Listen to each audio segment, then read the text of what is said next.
be. Masih gede inut ya.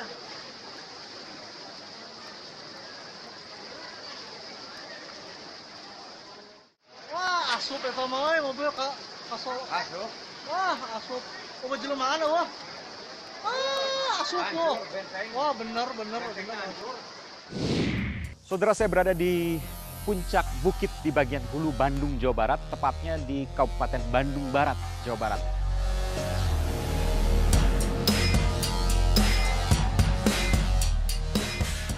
Anda bisa melihat di sana ada banyak sekali bangunan. Ini adalah sebelah utara saya yang memadati bagian-bagian lereng bukit. Dan kalau saya tunjukkan di puncak bukit yang sebelah sana, Anda bisa melihat lebih banyak tanah yang kosong ketimbang pohon-pohonan yang berdiri tegak di sana. Kalau saya lihat kejadian ini atau suasana ini bukan baru setahun, 2 tahun terjadi, tapi tampaknya lebih dari 2 tahun yang lalu atau sudah lama kondisi yang ada di sekitar ini. Karena kalau saya lihat bangunannya bukan bangunan yang baru dan pohon-pohon yang tidak ada atau tanah yang kosong, tanah yang gundul juga sudah tampak ditanami oleh tanaman-tanaman pertanian yang pendek-pendek yang sesungguhnya memiliki tingkat kecuraman tinggi dan kurang menyerap air.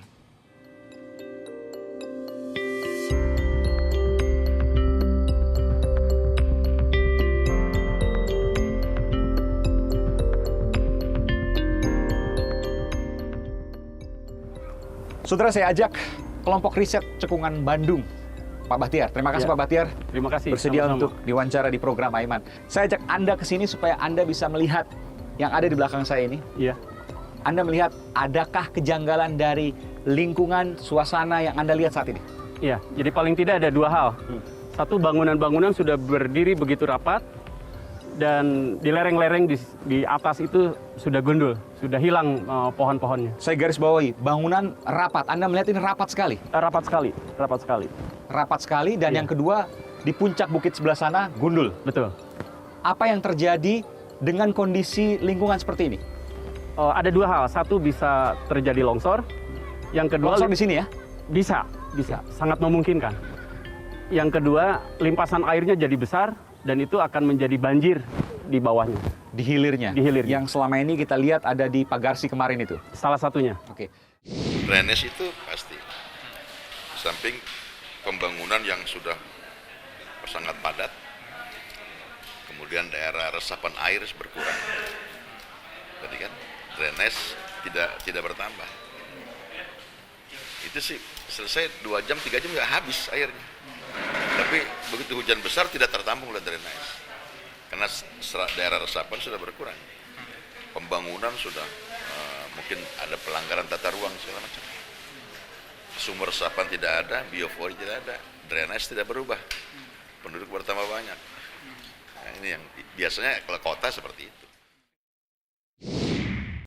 Apa hasil riset cekungan Bandung yang Anda dan tim lakukan? Daerah di cekungan Bandung ini hampir 60% sudah terbangun.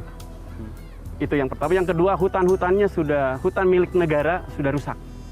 Hutan milik negara rusak? Rusak. Dirusak oleh? Ya tanpa pengawasan. Tanpa pengawasan. Artinya itu dijadikan apa? Dialihkan menjadi bangunan atau apa? Kebanyakan masyarakat menanam sayur di sana. Oh, oke. Seperti yang kita lihat. Salah satunya. Oke. Salah satunya. Kalau saya lihat di atas sana jarang pohon-pohonan yang tinggi tegak berdiri, tapi justru malah pohon-pohon yang tanaman-tanaman pertanian yang pendek-pendek. Betul. Tanaman Sayur-sayuran musiman seperti ya. Tanaman musiman. Oke. 3 bulan dicabut, jadi begitu terus. Oleh warga setempat. Padahal di sana itu bisa dipastikan itu adalah milik pemerintah. Milik pemerintah. Milik pemerintah. Jadi ini asalnya milik negara. Bekas perkebunan teh. Sudah berapa lama hal ini terjadi di Bandung? Boleh dikatakan 10 tahun terakhir ini semakin rusak lingkungannya.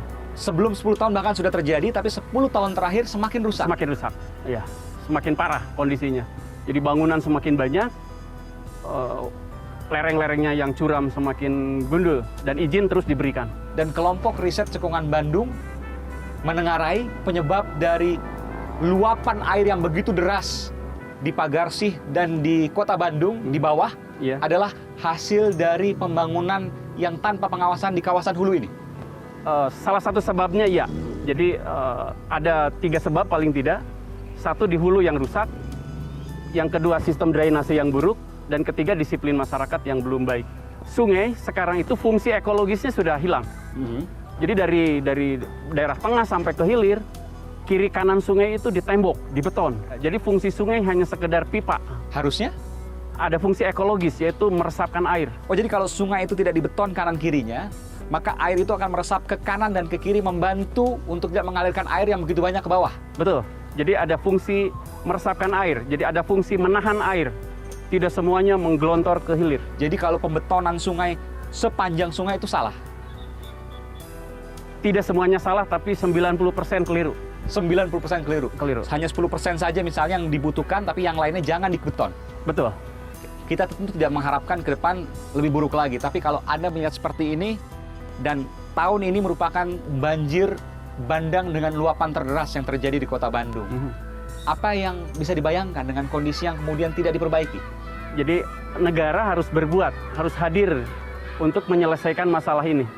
Kalau tidak, Bandung akan menjadi kota yang sangat menyengsarakan warganya. Dan permasalahannya, masalah di kota Bandung itu disebabkan bukan hanya kota Bandung, tapi juga ada Kabupaten Bandung Barat, Betul. ada Kabupaten Bandung, bahkan sampai ke Ada Sumedang, berbatasan dengan Sumedang. Betul Iya. ya, karena semua hulu ada di sana. Betul. Ada di daerah-daerah wilayah itu. Lalu apa yang harus dilakukan? Karena ini lintas wilayah. Iya, jadi harusnya totalitas ya, terintegrasi, satu sungai, satu perencanaan, satu manajemen. Anda melihat pengawasan yang begitu lemah di sini. Betul, betul. Penegakan hukumnya lemah sekali. Dan itu sudah berlangsung bertahun-tahun. Bertahun-tahun, puluhan tahun. Darurat, ini kondisinya darurat. Kondisi darurat, Anda Sudah mengatakan ini darurat. kondisi darurat. Iya, kalau darurat itu harus cepat. Harus cepat, harus tepat. Pak Bakhtiar, dari Iya. kelompok riset Cekungan Bandung telah memberikan informasi di program ini. Iya, terima kasih. Terima kasih.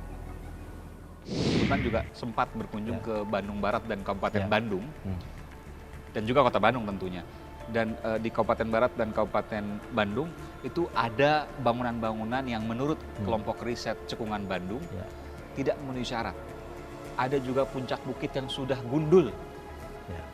Kelompok riset Cekungan Bandung permasalahkan pengawasan yang minim dari penguasa wilayah. Penguasa wilayah tentu bupati dan wali kota, Pak ya.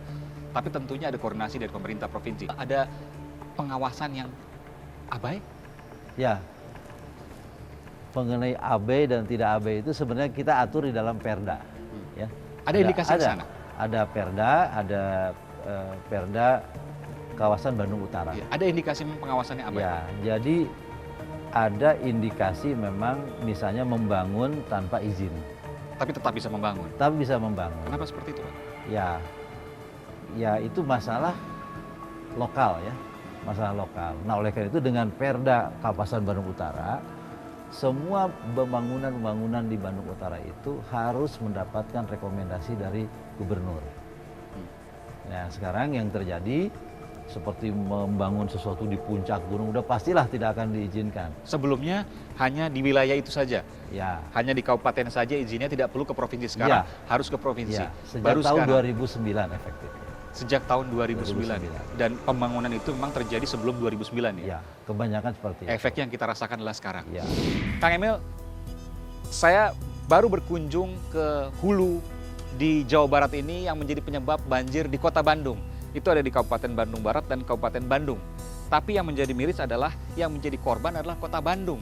Ya, kita nggak bisa saling menyalahkan lah ya.